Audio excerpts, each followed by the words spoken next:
best of times. That was the worst of times. It was the age of wisdom. It was the age of foolishness. It was the epoch of belief. It was the epoch of incredulity. It was the season of light. It was the season of darkness. It was the spring of hope. It was the winter of despair. Please, sir, I want some more. He was full of promise, but of no performance.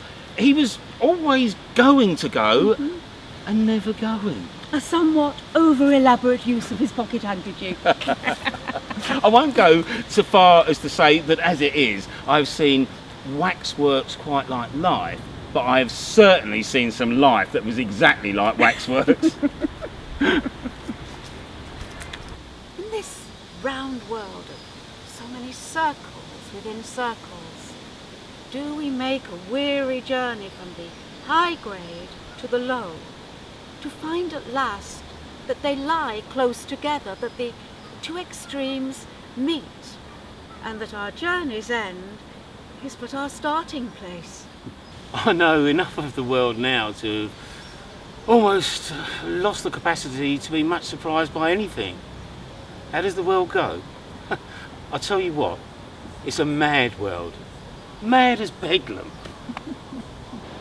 The world is a lively place enough, in which we must accommodate ourselves to circumstances, sail with the stream as glibly as we can, be content to take froth for substance, the surface for the depth, the counterfeit for the real coin. I sometimes wonder if no philosopher has ever established that our globe itself is hollow. You were always training yourself, mind and body, to be as clear as crystal, and you always are and never change, whereas I am but... The sun does not shine upon this fair earth to meet with frowning eyes, depend upon it. The bright, frosty day declined as they walked and spoke together. The sun dipped in the river far behind them, and the old city lay red before them as their walk drew to a close.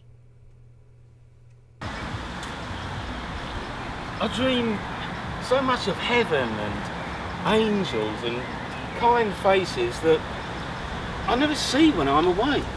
The loveliest things in life are shadows. They come and go and change, fade away.